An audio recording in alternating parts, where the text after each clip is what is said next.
नाज़रीन आदाब। पाकिस्तानी सियासत पर बात कर कर के कुछ थकन सी हो गई है। मोनोटनस सिचुएशन है, एक ही बात रोज़ाना दोहरानी पड़ती है। इसलिए सोचा कि कुछ इंटरनेशनल मामलात पर निगाह डाली जाए, बैनुल-अक़वामी हालात को देखा जाए और पाकिस्तान के जो बैरून मुल्क ताल्लुकात हैं उन पर कुछ पढ़ा जाए, कुछ रिसर्च की जाए, कुछ नई चीज़ें दरियाफ़्त की जाएँ। तो नाज़रीन, आज इशू वही पुराना है।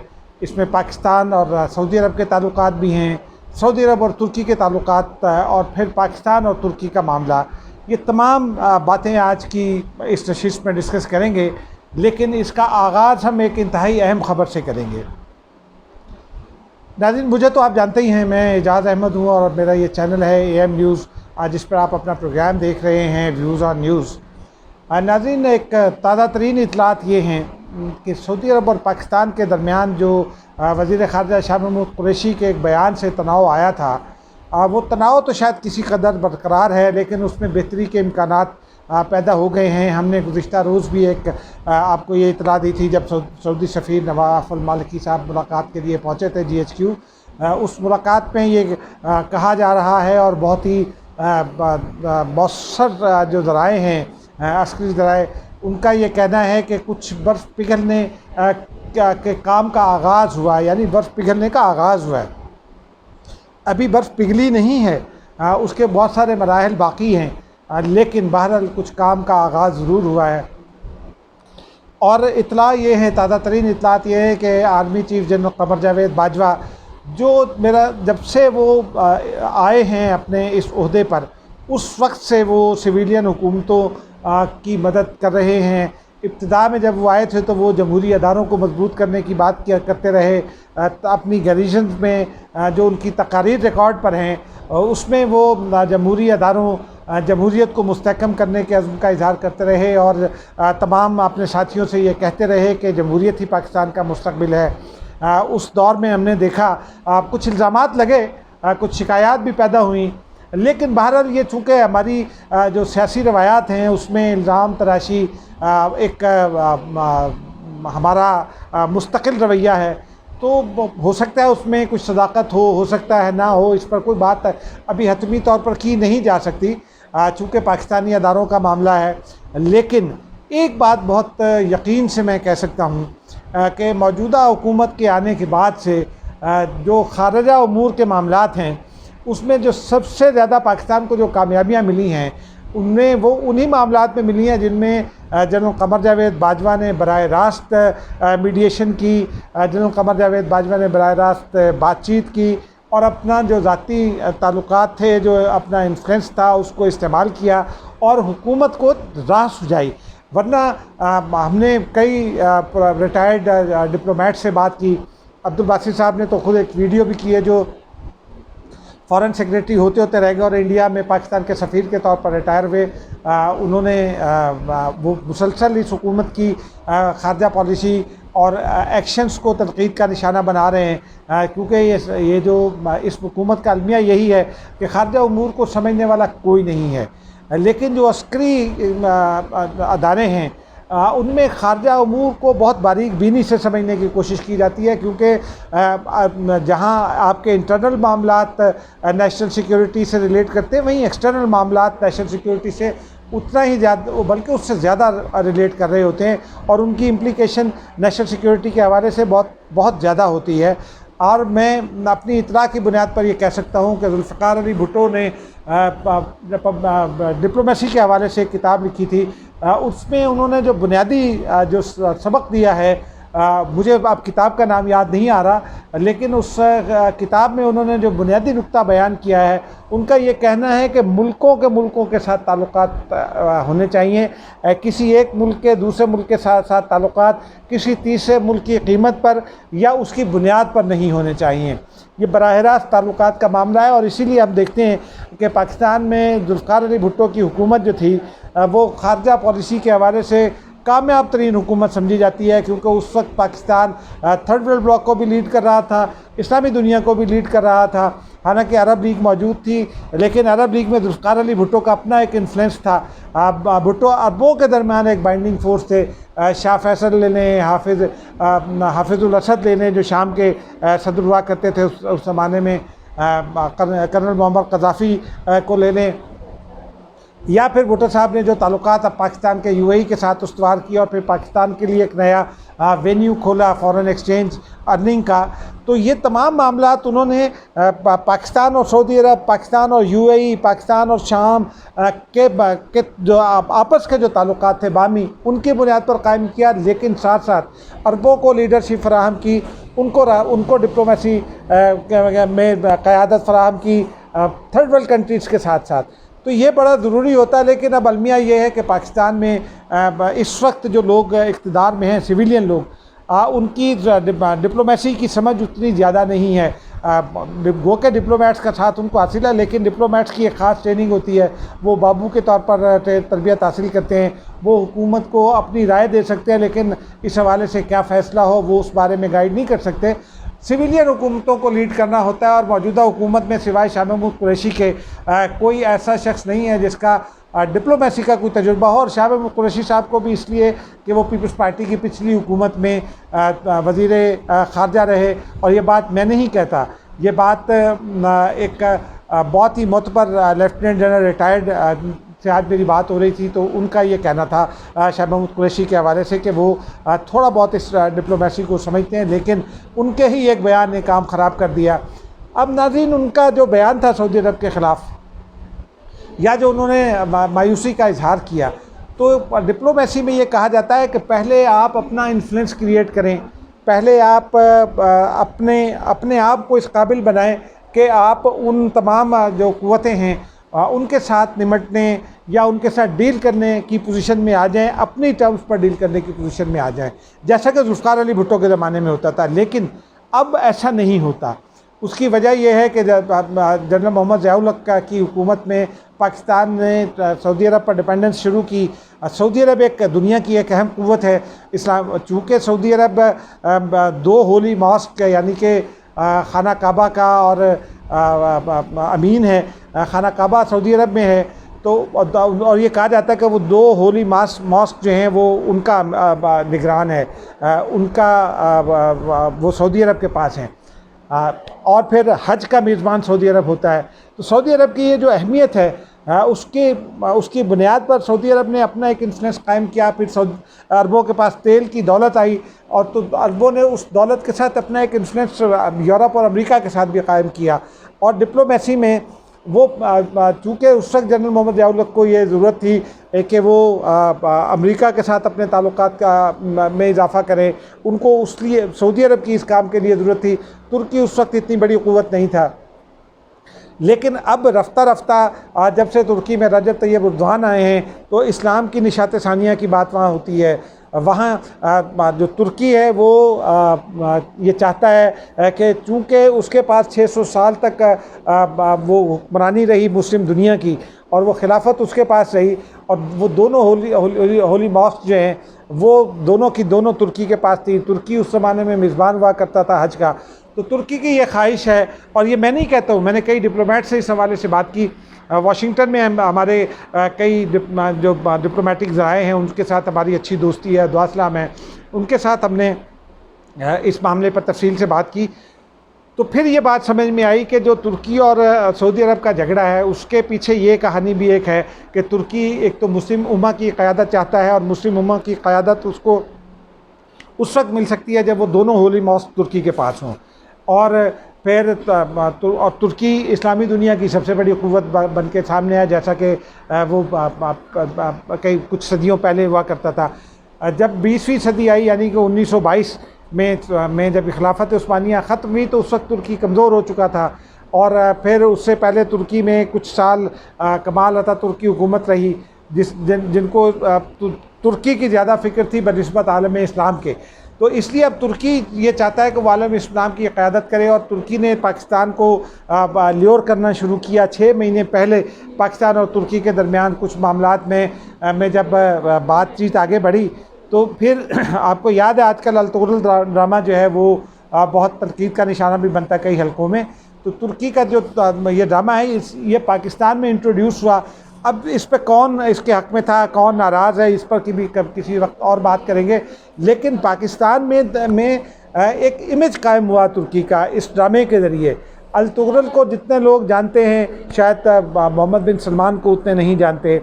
आज जो तुर्क खुलफा थे, जो खिलाफत उस्मानिया के सुल्तान हुआ करते थे, उनका नाम ज़्यादा गूंजता है। तो ये एक बुनियादी वजह जो कहा ये जा रहा है डिप्लोमेटिक ज़राए की जानिब से, और ये वाशिंगटन में मौजूद है डिप्लोमेटिक ज़राए, उनका ये कहना है कि ये पाकिस्तान और सऊदी अरब के दरमियान जो ताल्लुकात का पहला जो तनाव आया था वो उस वक्त आया था जब पाकिस्तान और तुर्की एक दूसरे के साथ करीब आना शुरू हुआ, और पाकिस्तान में तुर्की ने अपना इन्फ्लुएंस बढ़ाने के लिए पाकिस्तान को से कहा कि अल-तुगरल ड्रामा चलाया जाए। अब इसमें कितना सच है कितना झूठ, ये तो जाहिर सी बात है इसका पता तो बाद में चलेगा। लेकिन ये बात करीन कयास इसलिए लगती है कि पाकिस्तान और सऊदी अरब के दरमियान भी कुछ 6 महीने से ताल्लुकात में कुछ तनाव दिखाई दे रहा था। मुझे याद है कि 6 महीने पहले सऊदी अरब की जानिब से ये कहा गया था कि पाकिस्तान में जो मोहम्मद बिन सलमान जो वली अहद हैं सऊदी अरब के, उन्होंने जो पाकिस्तान से में मुआहदे किए थे उनके ऊपर काम तेज़ी से आगे बढ़ाने की तैयारियां मुकम्मल कर ली गई हैं। लेकिन 6 महीने हो गए हैं, वो स्टैंड स्टिल पर हैं वो तैयारियाँ। एक धेले की बात आगे नहीं बढ़ी। फिर सऊदी अरेबिया कश्मीर के मामले पर उस तरह खुलकर बात नहीं करता जिस तरह खुलकर तुर्की करता है या ईरान करता है। लेकिन बहरहाल पाकिस्तान के लिए सऊदी अरब की इमदाद मदद जो है वो बहुत ज़रूरी रहती है। फिर OIC में सऊदी अरब का इन्फ्लुएंस सबसे ज़्यादा है। OIC भी उस तरह खुलकर एक्ट नहीं करती है। तो पिछले कुछ दिनों महीनों में OIC के कॉन्टैक्ट ग्रुप ने कुछ बयानात दिए, लेकिन पाकिस्तान को फिर भी जो पाकिस्तान तवक्को करता था OIC से और सऊदी अरेबिया से, उस हवाले से पाकिस्तान की तवक्कुआत पूरी नहीं हुई। लेकिन जो बुनियादी ख़राबी यहाँ आई है, अगर आपको डिप्लोमेटिक अंदाज उसमें महाज पर कुछ शिकायत भी हैं तो वो इतने ही ओपनली बयान नहीं की जाती। डिप्लोमेसी में कहा यह जाता है कि चेहरों पर अगर तनाव भी हो तो लबों पर मुस्कुराहट रखना पड़ती है। ये डिप्लोमेट्स की मजबूरी होती है। डिप्लोमेसी में आपकी जो मुस्कुराहट है ये बहुत काम की चीज़ होती है। ये कुछ चीज़ें इंडिकेट भी कर रही होती है, ये कुछ मामलात की ख़राबी को भी इंडिकेट कर रही होती है। लेकिन बदकिस्मती हमारी ये है कि हमारे वज़राए ख़ारजा, ख़ास तौर पर शाह महमूद कुरैशी साहब, जिन मामलात में उनको टाइट लिप्ड रहना चाहिए, यानी कि खामोशी इख्तियार करनी चाहिए, वो उन मामलात में भी बहुत बढ़ चढ़ कर बोलते हैं। हम मादी में इसकी कई मिसालें मौजूद हैं। लेकिन बहरहाल ये जो सऊदी अरब के हवाले से उन्होंने एकदम तेज़ी से ये बयान दे दिया, ये गुफ्तगू, ये शिकायत पाकिस्तान की दुरुस्त है, लेकिन ये गुफ्तगू क्लोज डोर करने की थी। ये सऊदी अरब के साथ बैठते, सऊदी हुकाम के साथ बैठते, उनके साथ ये गुफ्तगू बंद दरवाज़ों के पीछे करने की थी। लेकिन शायद पाकिस्तान ने सोचा हो कि डिप्लोमेटिक प्रेशर बढ़ाने के लिए सऊदी अरब के साथ ये बात ओपनली कर दी जाए मीडिया के साथ, तो उसका शायद कोई पॉजिटिव असर हो, लेकिन उसका पॉजिटिव असर दिखाई नहीं देता। इस हवाले से आपको ये भी पता है कि मीडिया में ये ख़बरें हैं कि सऊदी अरेबिया ने जो पाकिस्तान को $3 अरब की क्रेडिट फैसिलिटी, यानी कि जो पाकिस्तान के फॉरेन एक्सचेंज रिजर्व्स को बूस्ट देने के लिए उन्होंने स्टेट बैंक में पैसे रखने का वादा किया था, $1 अरब वो दिए गए थे और वो $1 अरब मौजूद थे। उन्होंने उसकी वापसी का तकादा किया। लेकिन हमारे जो ज़राए हैं वाशिंगटन में भी और इस्लामाबाद में भी, उनका ये कहना है कि सऊदी अरब ने वो सिर्फ गुस्से का इजहार किया था, हकीकत में वो पैसे वापस नहीं मांगे गए थे। लेकिन हमारी हुकूमत जो है वो चूँकि बहुत ज़्यादा तेज़ी में शायद दिखाई देती है, हमारी हुकूमत ने चीन से वो पैसे लेकर कहा जा रहा है कि सऊदी अरेबिया को वापस कर दिए। और ये बात मैं नहीं कहता हूँ, ये PTI की जो मुतल्लिका वेबसाइट्स हैं उन पर भी लोग यही बात कर रहे हैं और यही तासुर दे रहे हैं। फिर ये तासुर देने की कोशिश की गई कि इसकी क़यादत PTI के इस फैसले के पीछे खड़ी है जो शाह महमूद कुरैशी साहब की ज़बान से सामने आया। लेकिन अब ताज़ा तरीन इतलात ये हैं कि 16 अगस्त को general Qamar Javed Bajwa Saudi Arabia जाएंगे। सऊदी अरेबिया में वो हुकाम से मिलेंगे और उनको ये बावर कराएंगे कि पाकिस्तान का दरहकीकत वो ऐसा नहीं है पाकिस्तान का ख़याल जैसा कि शाह महमूद कुरैशी साहब की गुफ्तगू से तासुर पैदा हुआ। वो जो चौधरी शुजात साहब का मशहूर जुमला है मिट्टी पाओ, वो करने के लिए जनरल कमर जावेद बाजवा जाएंगे, क्योंकि एक बहुत ही बारीक बात समझने की है कि पाकिस्तान और सऊदी अरेबिया के जो ताल्लुकात हैं वो अब सफारती तो हैं ही, सफारती लेवल पर तो वो ताल्लुकात मौजूद हैं, लेकिन पाकिस्तान और सऊदी अरब के दरमियान बहुत ही स्ट्रॉन्ग सिक्योरिटी ताल्लुकात हैं, यानी कि मिलिट्री टू मिलिट्री ताल्लुकात बहुत स्ट्रॉन्ग हैं। पाकिस्तान की के कुछ फ़ौजी, चंद 100 फ़ौजी, ये सबको पता है, वो सऊदी अरब में तैनात होते हैं, वो सऊदी अरब में मौजूद हैं, जो वहाँ तरबियत देते हैं, जो वहाँ कुछ सिक्योरिटी के उमूर देखते हैं, क्योंकि खाना काबा के सिक्योरिटी का ज़िम्मा पाकिस्तान पहले ही ले चुका है। फिर जनरल राहिल शरीफ साहब वहाँ मौजूद हैं, जो पाकिस्तान और सऊदी अरब के दरमियान मुश्किल हालात में पुल का किरदार अदा करते हैं। अब उनकी भी पोजीशन इस बयान के बाद ज़रा कमज़ोर हुई, मतलब पुल का किरदार अदा करने की पोजीशन कमज़ोर हुई, लेकिन बहरहाल दोनों मुल्कों के दरमियान चूँकि सिक्योरिटी ताल्लुकात ऐसे, उसका जितना फ़ायदा सऊदी अरब को होता है उतना ही पाकिस्तान को भी होता है। मसलन सऊदी अरब के पास नया मिलिट्री इक्विपमेंट आता है, पाकिस्तानी फ़ौजियों के पास सीखने की सलाहियत ज़्यादा है, पाकिस्तानी फ़ौजी वो सीखते हैं, फिर वो ट्रांसफ़र करते हैं अपनी महारत सऊदियंस में भी, और जब वापस पाकिस्तान आते हैं तो वो पाकिस्तान में भी ये शिफ्ट करते हैं। पाकिस्तानी फ़ौज उस हवाले से फिर जो एक डिफरेंस क्रिएट करती है इंडिया के साथ, उसमें एक रीज़न ये भी है। फिर पाकिस्तान पर माली दबाव काफ़ी कम पड़ता है होता है सऊदी अरब का। जब पाकिस्तान को ज़रूरत होती है, सऊदी अरब ने बहरहाल पाकिस्तान का माली मामलात में साथ दिया, वो चाहे डिफेंस के मामलात हों या इकनॉमी के बाद दीगर शोबों के। तो ये मामला है जिसकी वजह से जनरल कमर जावेद बाजवा को अब जाना पड़ रहा है। लेकिन इसमें एक जो बुनियादी बात है नाज़रीन, हो सकता है शाह महमूद कुरैशी साहब इस डिप्लोमेटिक स्ट्राइफ के विक्टिम हो जाएं। यानी कि मेरी इतलात ये हैं कि वज़ीर ख़ारजा पर दबाव बढ़ रहा है इस्तीफ़े का। आज आप देखिए कि उन्होंने आज एक प्रेस कॉन्फ्रेंस करना थी, वो नहीं कर सके। फिर ये प्रेस कॉन्फ्रेंस रीशेड्यूल की गई बुध के दिन के लिए, वो प्रेस कॉन्फ्रेंस भी शेड्यूल नहीं कर सके, वो प्रेस कॉन्फ्रेंस भी मनसूख कर दी गई। ये किसी न किसी दबाव पर हुई होगी, किसी न किसी के समझाने पर हुई होगी। लेकिन जो बुनियादी बात है वो ये है कि ये मामला, मुझे ये लगता है कि या तो शाह महमूद कुरैशी साहब को ज़्यादा शदीद डांट पड़ेगी वज़ीर आज़म से भी, क्योंकि अगर आपने वज़ीर आज़म को मशवरा देना है तो फिर क्लोज डोर देना है ना। अगर आपने ओपन बात कर दी, हो सकता है प्राइम मिनिस्टर साहब जो है उनकी ना हो शामिल इसमें राय, या हो सकता है राय शामिल हो, ये अभी बात सामने नहीं आई। लेकिन जब आप ये कहते हैं कि मैं प्राइम मिनिस्टर को मशवरा दूंगा, तो वो मशवरा क्लोज डोर में दिया जाता है, टीवी चैनल पर बैठकर नहीं दिया जाता। तो इसी वजह से ये अब जनरल कमर जावेद बाजवा जो जा रहे हैं वहाँ, वो ये समझाने की कोशिश करेंगे। और हमें ये कवी उम्मीद है कि सऊदी अरब और पाकिस्तान के ताल्लुकात में इस वक्त जो एक तलखी दिखाई देती है वो जल्द दूर हो जाएगी। फिर चीन के साथ पाकिस्तान के जो मामलात हैं, उस हवाले से सऊदी अरेबिया भी कुछ मामलात चाहता था। आपको याद होगा पिछले कुछ अर्सा पहले ये ख़बरें आ रही थी सऊदी अरेबिया की सीपैक के हवाले से। पहले वो सीपैक के हवाले से कुछ तहफ़्फ़ुज़ात का इज़हार था, फिर सऊदी अरब एक चाइना के साथ ऐसी किस्म के एक माहदे में एंटर होना चाहता था। तो ये तमाम मामलात जो हैं ये उसी वक्त आगे बढ़ेंगे जब पाकिस्तान और सऊदी अरेबिया के ताल्लुकात वापस पुरानी नहज पर आ जाएंगे। एक बात मैं आपको और बता दूँ नाज़रीन, इतलात ये हैं कि इंडियंस बहुत भरपूर तैयारी में हैं कि सऊदी अरब और पाकिस्तान के ताल्लुकात खुदा न खास्ता मज़ीद ख़राब हों तो वो उसका फ़ायदा उठाएँ। अब वो उसका फ़ायदा कैसे उठा सकते हैं? एक तो सबसे जो बड़ी बात है पाकिस्तान के हवाले से, जो अभी हमने शुरू में भी बात की थी कि पाकिस्तान के फ़ॉरेन एक्सचेंज की बड़ी अर्निंग सऊदी अरेबिया से आती है और यूएई से आती है और अरब दुनिया से आती है। अगर ये गल्फ़ कंट्रीज़ से पाकिस्तानियों को खुदा न खास्ता कोई नुकसान होता है तो वो पाकिस्तान की फ़ॉरेन एक्सचेंज रिजर्व्स को होता है। अब अगर सऊदी अरब में पाकिस्तानियों के लिए गुंजाइश कम होती है तो वो भारतीय फिल इन करने के लिए तैयार हैं। और भारत में आपको बताऊं कि भारतीय पाकिस्तान के मुकाबले में सस्ती लेबर भी प्रोवाइड करने पर तैयार हैं, ताकि वो ये चाहते हैं कि बेशक हमें नुकसान हो लेकिन पाकिस्तान को ज़्यादा नुकसान हो। तो वो पाकिस्तान दुश्मनी में इस हद तक आगे जाना चाहते हैं, पाकिस्तान को इसका मौका नहीं देना। और मैं ज़ाती तौर पर ये मेरी इतलात भी हैं और मुझे इस पर इत्मीनान भी है कि जनरल कमर जावेद बाजवा को इस बात की मुकम्मल तौर पर अदराक है इस बात का, और वो समझते भी हैं, और इसीलिए उन्होंने ये आज अपने जो कोर कमांडर्स कॉन्फ्रेंस हुई है उसमें हमारे ज़राए का ये कहना है कि उन्होंने फ़ौजी क़यादत को एतमाद में लिया, उनसे मुशावरत की, उनकी बैकिंग हासिल की और अब वो जा रहे हैं सऊदी अरेबिया।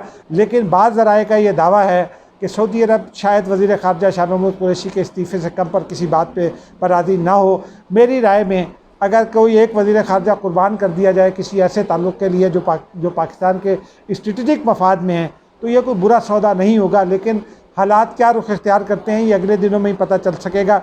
अभी तक ये कोई हतमी बात नहीं है कि वज़ीर ख़ारजा से कोई इस्तीफ़ा लिया जाएगा या वज़ीर ख़ारजा को उनके ओहदे से हटाया जाएगा, उनकी कोई वज़ारत तब्दील की जाएगी, क्योंकि अलमिया ये है कि इस हुकूमत के पास शाह महमूद कुरैशी साहब के अलावा कोई दूसरा ऑप्शन भी नहीं है। लेकिन बहरहाल मुस्तक़बिल में जो अक़दामात होने हैं, मुस्तक़बिल में क्या होना है, किसकी किस्मत का क्या फ़ैसला होगा, ये सिर्फ़ मुस्तक़बिल ही जानता है। अब तक के लिए इतना ही। नाज़रीन, मुझे इजाज़त दीजिए। खुदा हाफ़िज़। आखिर में ये दरख्वास्त कि मेरे चैनल को सब्सक्राइब कीजिए और मुहर्रम में कोविड-19 से बहुत एहतियात कीजिए। और इस दरख्वास्त के साथ मिलते हैं किसी अगली वीडियो में।